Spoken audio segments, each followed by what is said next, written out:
Ask most people what they imagine aboard a U.S.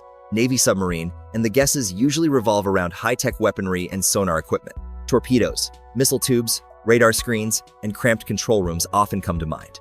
These vessels are designed to operate silently and unseen beneath the ocean's surface, projecting military power without attracting attention. You probably wouldn't think of coffee counters, candy racks, or mini grocery aisles. Yet, hidden deep within these steel leviathans, sailors encounter something entirely unexpected: stores. Tiny shops, vending machines, and even cafes offering beverages nearly identical to popular brands on the surface, tucked amid narrow corridors and machinery rooms. For the hundreds of sailors living aboard for months at a time, these small comforts are priceless. Imagine being submerged for 6 months or longer without setting foot on land.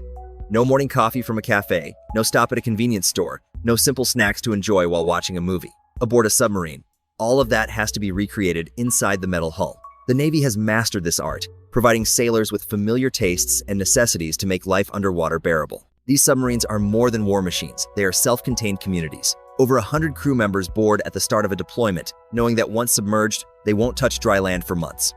On the surface, even after a long day, a quick grocery stop or cafe visit is routine. Underwater, the ocean surrounds you, the hull contains you, and normal life is out of reach. That's why these hidden stores, coffee counters, and vending machines are critical for maintaining morale. Morale isn't built only through camaraderie, movie nights, or card games. Often, it's the smallest comforts that matter most. Being able to sip a favorite coffee, grab a snack after a long shift, or replace an essential item like toothpaste can be the difference between fatigue and motivation. To those outside the submarine, these may seem trivial, but for sailors working long shifts, they are lifelines. Inside these underwater vessels, life mirrors a tiny, submerged city. As the submarine dives, its crew becomes isolated from the outside world, relying entirely on the vessel for sustenance, comfort, and daily necessities. More than 100 sailors live together in tight quarters, each compartment serving multiple purposes: sleeping, working, or relaxing. In this environment, even the smallest comforts take on enormous significance. The Navy ensures that each submarine carries several small retail points, strategically placed along narrow passageways. Some resemble convenience stores with shelves neatly stocked with snacks, toiletries, and beverages, while others function more like miniature supermarkets, offering a wider selection of items to cater to every crew member's needs. Vending machines, quietly humming in the background, provide late-night access to candy bars, chips, and soda. Coffee stations, staffed by sailors trained to prepare drinks with precision, replicate the experience of a surface cafe. These seemingly simple features are designed to bring a piece of home to hundreds of sailors, hundreds of feet below the ocean's surface. Deployments often stretch for months, with no breaks, holidays, or weekend respite. On land, one could grab a latte or run to a grocery store after work. Underwater, such options vanish. Once submerged, the ocean envelops the vessel, cutting off casual access to familiar comforts. It is in this environment that the Navy's stores and amenities play a vital role, maintaining the crew's mental well-being and sustaining morale. For sailors, the presence of these small shops and cafes provides more than physical sustenance. It offers emotional relief.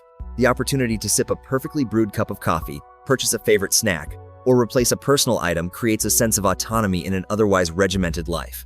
These details, seemingly trivial, remind the crew that life aboard a submarine, though intense and isolated, can retain elements of normalcy. Once the submarine is underway, daily routines settle into a relentless rhythm. Sailors rotate through 12-hour shifts, moving from control rooms to engine compartments, monitoring systems, checking gauges, and ensuring the vessel remains undetectable. The work is demanding, and the confined spaces amplify every stress. Yet amid this precision and discipline, the small comforts provided by the onboard stores gain extraordinary importance. Crew members often share stories about the first time they explore the submarine's retail areas. After weeks of prepackaged meals and rigid schedules, stepping into a space filled with candy, snacks, toiletries, and drinks can feel surreal. It's a portal back to the ordinary world, a reminder of the life waiting above the waves. A bag of chips, a soda, or a bar of chocolate isn't just a treat. It's a brief reclaiming of personal choice in a life dominated by strict routines. Coffee stations aboard submarines, particularly those modeled after popular surface cafes, offer another kind of solace. Sailors trained in preparation serve lattes, mochas, and cappuccinos using the same ingredients and techniques found in their land-based counterparts. The experience is precise and deliberate. The smell of fresh espresso, the warmth of the cup, and the familiar taste. These small moments create a profound psychological lift. After a grueling 12-hour watch in sweltering engine compartments or under the dim, artificial light of the control room, sipping a favorite coffee becomes a ritual, a pause that reconnects them with normal life. Vending machines, strategically placed throughout the vessel, provide immediate access to snacks and drinks without the wait. They are stocked with sodas, candy, and energy bars, allowing a sailor to grab a quick pick-me-up during odd hours. Convenience is everything in a confined environment where time is precious, and the simple act of swiping a Navy cash card instead of fumbling with coins underscores the efficiency of life underwater. These stores and amenities serve a deeper purpose beyond indulgence. The funds generated from purchases are reinvested into morale, welfare, and recreation programs. Movie nights, small competitions, and organized events benefit directly from these contributions, creating a feedback loop where every purchase strengthens the crew's communal life.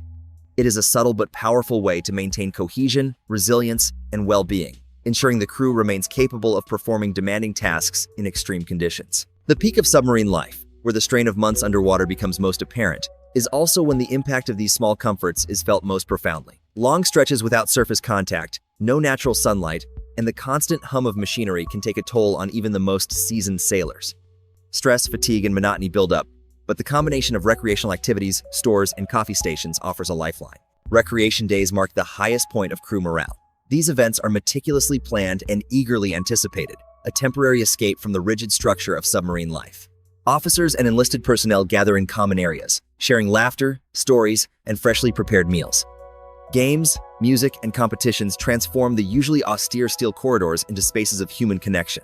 For a few precious hours, the submarine feels less like a war machine and more like a living community, a floating microcosm of normal life.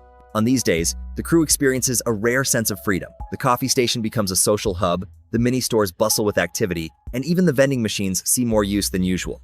The atmosphere is lively, smiles replace fatigued expressions, and the pervasive tension of operational duty loosens just enough to allow genuine camaraderie to flourish. Sailors savor small indulgences, snacks, drinks, and conversation that provide psychological relief from the unrelenting pressures of the deep-sea mission. Occasionally, command authorizes limited alcohol during recreation, adding another layer of celebration to the day. These moments are carefully controlled and rare, but they significantly enhance the morale boost. Crew members share stories, laughter, and a sense of unity that transcends their professional roles. Officers and enlisted personnel mix freely, bridging hierarchical gaps and reinforcing the sense of shared purpose that sustains the submarine through long deployments. Ultimately, the climax of submarine life underscores the importance of these human-centric features. Coffee, stores, recreational events, and even the rare allowance for small indulgences are not trivial luxuries. They are essential tools for maintaining the psychological resilience, cohesion, and overall effectiveness of a crew operating in extreme, isolated conditions. In a vessel designed to operate silently beneath the waves, the heartbeat of human life, nurtured by these small comforts, keeps the mission afloat. As the submarine's deployment begins to draw toward its end, the perspective of the crew subtly shifts. What once felt like an endless cycle of duties and routines now transforms into a countdown, each day bringing them closer to home. The small comforts that sustained them, coffee shared in the mess, snacks pulled from vending machines, games played during rare recreation days, take on a new meaning. They become reminders of how vital resilience and camaraderie were in surviving the long months beneath the sea. Sailors often reflect on the unique bonds forged in this environment. Unlike any other posting in the military, submarine service demands total reliance on one another. Every man and woman aboard is not only responsible for their duties, but also for the well-being of those around them. The submarine is more than a machine. It is a living community, one that only functions because its members learn to trust completely. Shared rituals like morning coffee or midnight snacks become symbolic of that trust. Gestures that say, "We're in this together." There is also an awareness of how these experiences shape them beyond deployment. Submariners often return to the surface world with a deep appreciation for the smallest details of life. Sunlight, fresh air, the sound of rain, the open space of a horizon. Yet they also carry with them a pride in having endured something few will ever understand. The hardships faced below the waves are not easily described, but the resilience learned there becomes a lifelong strength. Commanders recognize that the success of these long missions is not measured only by strategic objectives achieved, but also by how well the crew returns. A submarine may complete its patrol without detection, maintaining perfect operational silence. But if morale falters and the human spirit breaks, the mission's true purpose has failed. That is why leaders place so much emphasis on morale-boosting traditions, ensuring the crew can emerge not only physically intact, but also mentally and emotionally whole. In the end, reflection comes with gratitude. Gratitude for the small joys that kept the days bearable. Gratitude for the fellow sailors who shared in the struggles and triumphs. Gratitude for the vessel itself, which carried them safely through unseen waters. The resolution of submarine life is not only about surfacing back into daylight, but also about recognizing the strength gained from the unseen battles fought within the steel walls of the deep. When the submarine finally surfaces and the hatches open, the first breath of fresh air feels almost overwhelming. For months, the crew has lived within steel walls, breathing recycled oxygen, surrounded by machinery, routines, and the ever-present hum of the reactor. Now, sunlight spills across the deck, the sky stretches wide above them, and the world feels impossibly vast compared to the confines of their hidden existence below the waves. This moment is more than just a return to the surface. It is a reminder of why they endured. Families wait on shore, scanning the horizon for the first sight of the vessel. To them, the submarine is not just a machine of war, but the vessel that carried their loved ones through months of silence and separation. Tears and embraces follow as sailors step back onto solid ground, carrying stories that few outside their ranks will ever truly understand.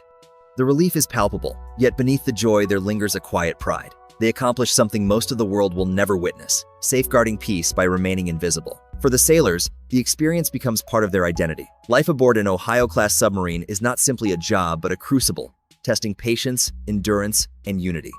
The memories of shared meals, long watches, inside jokes, and even the endless drills etch themselves deeply into the mind. They will tell stories in fragments, rarely conveying the full reality, because words cannot quite capture what it feels like to live weeks without sunlight, or to sit in absolute silence knowing the stakes of a single mistake. Yet every submariner knows, without needing to say, that those who serve beside them carry the same unspoken understanding. The submarine itself will return to the sea soon enough, embarking on another silent mission, carrying a different crew, repeating the cycle of hidden vigilance. That is the nature of deterrence. It is ongoing, ceaseless, and often unnoticed. The world above may continue its debates, its politics, its conflicts, but beneath the surface, these vessels remain at the ready, a steady hand guarding against catastrophe. And so, the story of life inside the largest nuclear submarine is not just about machines, weapons, or strategy. It is about the people who endure, the deep men and women who trade sunlight for fluorescent bulbs, fresh air for filtered circulation, freedom of movement for narrow passageways. They live in silence, so the world above may live in peace. In their unseen service, they embody both sacrifice and resilience, proving that even in the most confined of spaces, the human spirit remains boundless.